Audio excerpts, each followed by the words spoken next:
new Wahoos, trackers, aces, roams, bolts, the works, already out on YouTube. We've got our hands on them. The first thing I did with mine was I gave it away. I'm here with my friend Sally and the brand new Wahoo Element Bolt. And I've never used one of these, but Sally, you've had one for a long time. I had the very first and ever Bolt, and I've still got it now. The black and white screen version. Black and white. There has been a colour upgrade since, but this one's even more colour. Here, open it up, tell us what you think. Right, here we go. So, first impression, slightly bigger, or slightly chunkier of what I've got already. Very similar. It's got the 3 buttons. But no direction lights. No. No direction lights. New mount. Oh. That's quite cool. Yeah. And now, all USB-C. Now that, so I'm a keen bike packer, and one thing that we love is simplicity. Yep. So at the moment, because of my old Wahoo, I'm carrying these cables and the other cables. Micro USB, yeah. Lots and lots of cables. Thank God, yeah, everything should just go to that as soon as possible. Fantastic. And you also get some other stem bits as well. Brilliant. Cool. One thing you are going to need though to upgrade is you need the Wahoo app, not the Element app. We'll get that downloaded in a second, but the big news here is that all the new devices are switching over to the new Wahoo app, but all your old devices also going to be switching over to the Wahoo app as well. So all the legacy devices are pretty much going to be sustained for a while, which is pretty good news. You just still be able to use your Bolt as a bit of a backup at some point, which is nice actually. Well done Wahoo up for that. So, round about 2 hours ago, I'd say less than that, Paul kindly has given me a go with the Wahoo Element Bolt 3. So this is my old one, this is my new one. In terms of look, size, slightly bigger, but there's not much difference in terms of the structure of it. So it's more about the technology, I think, for me. And I have managed to turn it on, link it to a phone, put all my details in, and put maps on and routes on, and yeah, all within, I'd say, the last 2 hours. Less than that, to be honest, because in between that I've had my dinner and a cup of tea, and I planned the route for tomorrow, which I've put on here. So far, so good. And I haven't even read a manual or gone to YouTube to ask questions. That's a bonus. First day out yesterday, did around about 110 miles, I think, up and over and around the island and all that malarkey. Let's do the sandwich, good bits. So normally on my old Bolt, I have to zoom in around about 200 metres to be able to get good enough detail to have a bit of an understanding which way to go and things like that.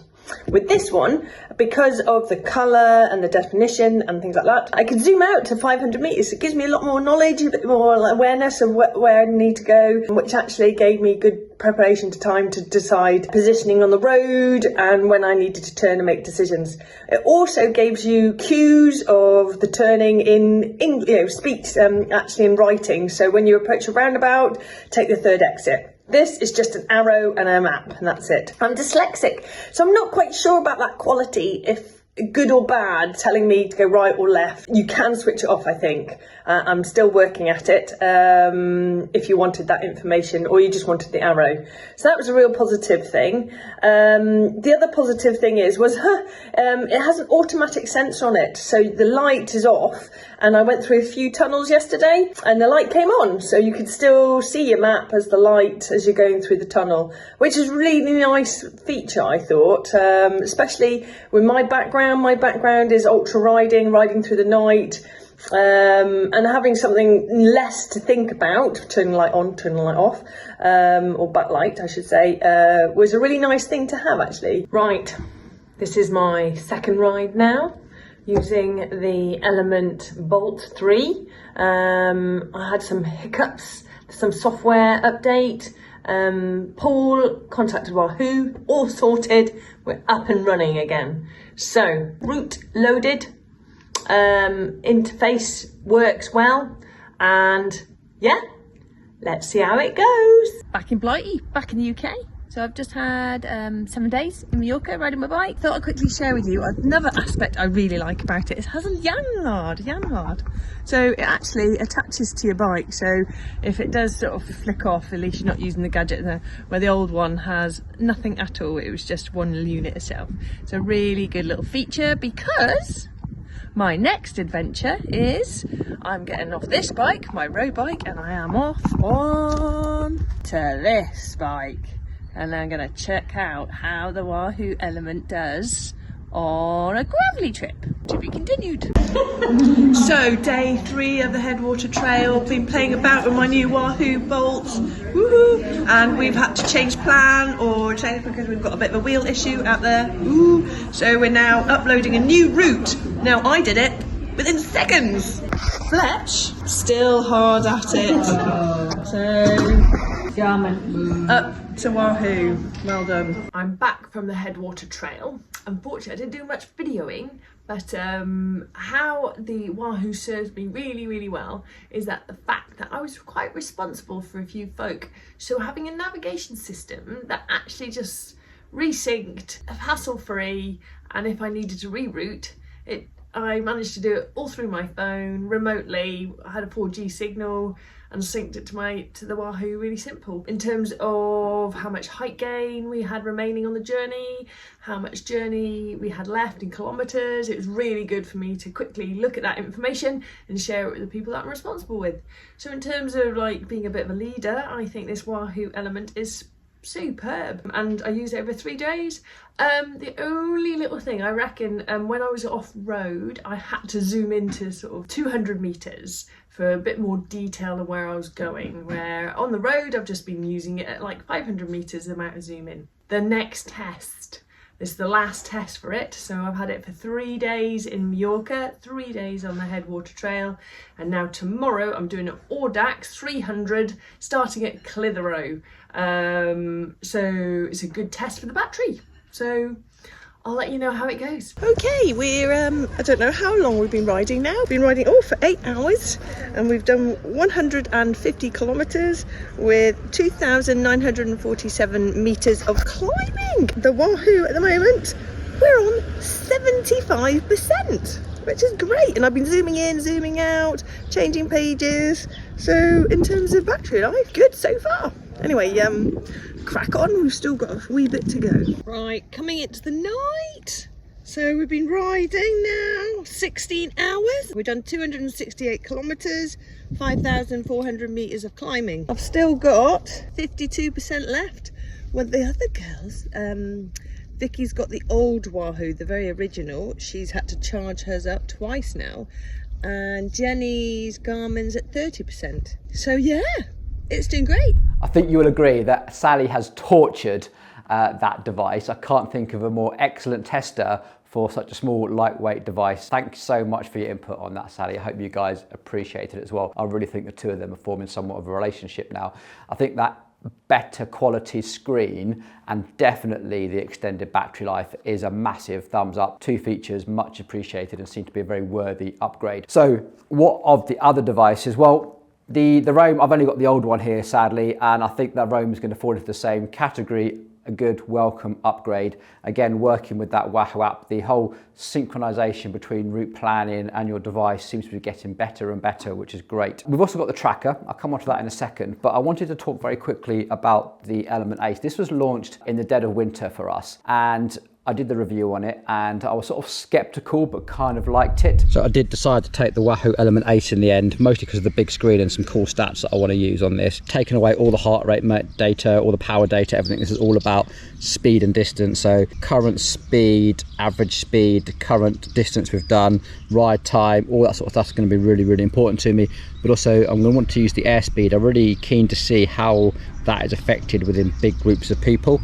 Meters of ascent, all those sort of things. Kilojoules, I prefer to use kilojoules to keep an eye on my nutrition requirements, and then other sort of similar kind of stats just to help me pace, see how we're doing. And then of course we've got like the climb stats as well, just to help me pace the big climbs, and the map. I think this is going to be quite important as well, just to get an idea of where we are in relation to things that we have to reroute. I have now spent a lot more time with it. It's probably the device that I reach for most often, which is weird because it is still a heavy unit. I love the size. The weight is definitely going to be a drawback for a lot of people. It just seems weird having this beautiful lightweight road bike and then you put this on the front, but when it's there, you really do appreciate it. The wind sensor, I think I get it now.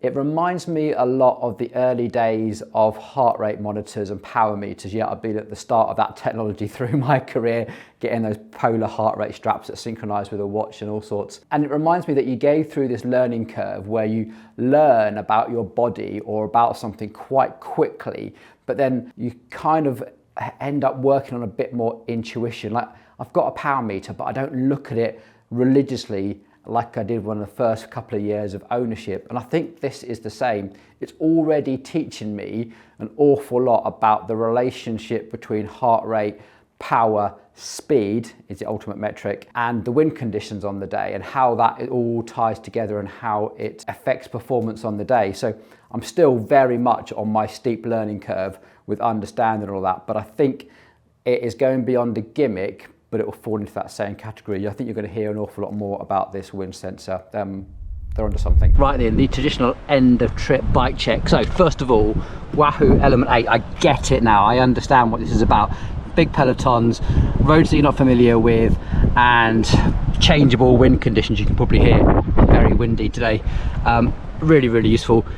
Wish it was 100 grams or so lighter. Interestingly, I haven't got the tracker radar with me today. I just forgot to pick it up, and you can always tell you like something if you miss it when it's not there, and I have actually missed it today. We're doing the Cap Foreman tour ride, which is renowned for lots of cars, and I really do wish I'd brought it with me. So what about the tracker then? This is my first experience of using a radar type device. I've obviously watched all the YouTube videos, seen that they're all a bit of a hit and miss, so I've never really bothered investing in one myself. Wahoo sent me this legit, and I've used it. And initially I was a bit skeptical, like, why would I invest in this? But the reality is it's fallen into the category that I would rather have it than not have it. It's actually been pretty useful. It's not perfect. It doesn't tell you every single car. It gets confused around tight corners and over brows of hills, and sometimes through very narrow cycle paths where you don't necessarily need it, but there's just sound going off. But generally speaking, on the whole, it's actually been very useful and very much appreciated. Now, one thing that I was really skeptical of, because it makes a fair bit of noise, is when you're riding in a little group like we do with Kendal Cycling Club, is would it irritate everybody around me because your device is just constantly going beep, beep at you? And actually, the feedback was that everyone in the group appreciated it because they could also hear it, and it alerted them. And almost regardless of my position within that little group of rider, we normally ride in groups of 6 to 8 people as an absolute maximum. And that was good enough that the tracker could still sort of see through people and still recognize cars. It definitely worked if it was on the front as well as it did as if I was on the back of the group. And on the whole, most people just generally appreciated having some sort of audio signal that there was a car coming back, whether it's from their own device or not. And that really surprised me, to be fair. So I would say it's a shame that it's, again, so big. I feel like for being used on a nice lightweight road bike, the whole thing could be slimmed down a little bit. But on the whole, I would give this a score of I'd rather have it than not have it. So to finish this video off, I'm really quite genuinely impressed with how Wahoo are polishing this space. I think Garmin has become very bloated, very feature rich. You get an awful lot of features for your money, but as it's become bloated, it's become more difficult to use. It crashes more often. The Hammerhead Karoo is polishing that up, but it's just not quite compatible enough with enough things. Wahoo for me seems to be striking that balance the best at the moment. I think if you've got a niche use, there are other devices out there that work better in a niche environment. But for, I think, the majority of people who just want to share a route with their friends, plan a route, get it onto their device quickly, get out riding, clear screen. And also the biggest thing for me with what I've really nailed down is if you're in the middle of a ride and you need to change your plans, navigating around the map, dropping a pin and saying, take me there, is Wahoo's little magic feature, if you like. I think that works best out of all the devices that I've tried. And the battery life is fantastic. The screens are very easy to read in virtually all weather conditions. And it looks like Wahoo are really getting their act together. Okay, there we go. There's my thoughts and opinions on the whole new range of Wahoo stuff. I hope you found it useful. As always, get down in the comments. I'm pretty sure that all of you will learn as much from the comment section as you have from me just now. So get down there, take a read, add your thoughts. See you on the next one.